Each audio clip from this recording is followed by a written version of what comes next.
네, 금요일 아침 이슈 돋보기로 이어가겠습니다. 오늘의 주제는 금리 인상기 저금리 찾아 산만리입니다.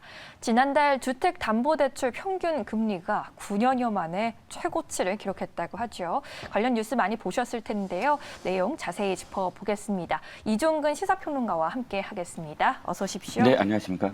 네, 9년 만에 주담대 금리가 4%대를 돌파했다는 소식. 네. 9년 전과 견져보면 네. 한국은행 기준금리가 1.5%포인트 낮음에도 네. 당시와 같은 연 4%까지 치솟은 이야기잖아요. 네, 그렇습니다. 이유가 무엇일까요? 한마디로 그냥 말씀을 드리면 은행들이 스스로 정하는 가상금리 때문에 그렇습니다. 예. 즉 은행들이 지난해 하반기부터 이제 금융당국의 압박으로 가계대출 총량을 규제하기 시작했잖아요. 그 규제를 위해서는 가상금리를 이제 대폭 올리면서 벌어진 어떤 현상이라고 할 수가 있는데요.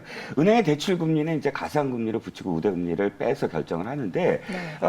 앞서 말씀드렸듯이 금융당국이 가계대출 총량 규제 압박을 심하게 한 지난해 9월 이후에 대출을 줄이기 위해서 가상금리는 올리고 우대금리는 낮추는 일종의 디마케팅 방식으로 총량을 이제 규제하다 보니까 이렇게 네. 현상이 일어났습니다. 은행 관계자들은 또 이렇게도 얘기를 해요. 내부적으로는.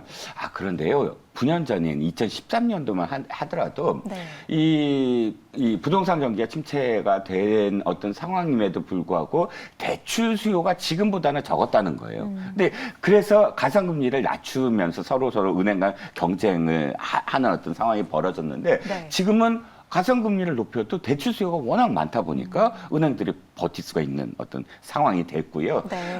근데 이런 또 이야기도 있습니다. 내부적으로 좀 자생의 어떤 목소리가 은행들이 하도 이 전체 수익에서 이자 이익 의존도가 높다 보니까 네. 무조건 대출금리를 더 올리는 어떤 행태를 보이는 거예요. 네. 이를테면 9년 전 말씀을 드리면 9년 전에 이 순이익이 은행들의 순이익이 4조 원이었는데 지금 16조 원이에요. 네. 그러면 12조 원이 올랐잖아요. 네. 자그마치 이 12조 원 중에 11조 원이 이자 이익이에요. 그러니까 은행들이 하도 이자 이익에 그냥 의존도가 높아요. 의존도가 워낙 높다 보니까 뭐 이렇게 대출 금리부터 높이는 네. 그런 상황이 계속 악순환이 되고 있는 거죠. 그렇군요. 지금 미국에서 연방준비제도에서 빅스텝 이제 금리 인상 가능성에 더 네, 무게가 그렇습니다. 쏠리는 것 같던데 네. 그로 인해 채권 금리도 급등하고 있고요. 금리 인상에도 우리나라에도 영향을 미칠 텐데요. 이렇게 금리 상승 계속 된다면 주담대에 미치는 영향은 어떻게 되겠습니까? 네.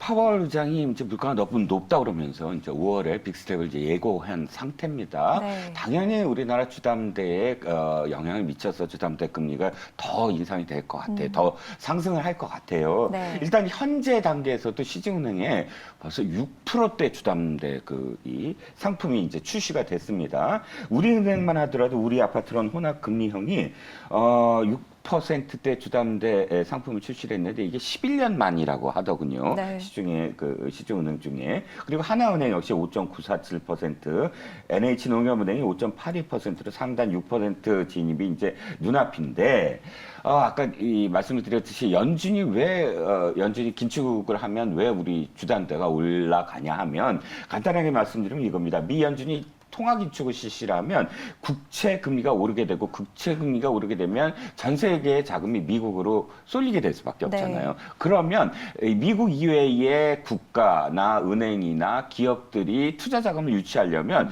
미국의 지금 금리보다 더 높게 제시를 해야 투자금을 확보를 할 수가 있잖아요. 네. 그러다 보니까 당연히 금리 인상이 되면 국채 금리 상승이 되고 은행채 금리가 상승이 되고 대출 금리도 연쇄 상승할 수밖에 없는 상황이죠. 앞서 이제 파월 의장 얘기처럼 빅스텝의 우리나라의 2차 추경까지 지금 예정돼 있으므로 시중에서는 벌써 올해 안에 주담대 금리가 7%를 돌파할 것이다. 네. 이런 전망까지 전망이. 지금 나오고 있는 상황이라 네.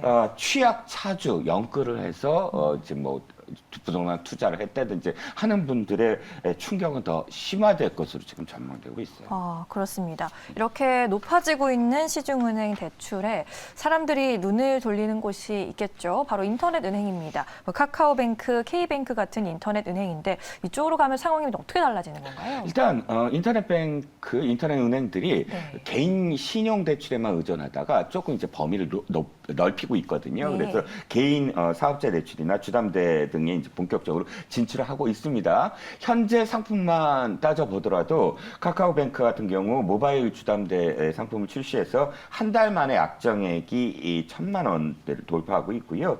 K뱅크 역시 업계 최초로 비대면 아파트 담보 대출 대환을 출시했습니다. 대출 신청 실행을 전부 다 비대면으로만 하고 있고요. 신청 후 승인까지 시간도 이틀밖에 걸리지 않아서 지금 벌써 출시 1년 4개월 만에 누적 지급이 1조 원을 상회하고 있다고 하고요. 네. 토스뱅크 역시 인터넷 뱅킹 최초로 올해 2월에 자영업자, 소상공인 등 개인 사업자 대출을 이제 출시를 했는데 네.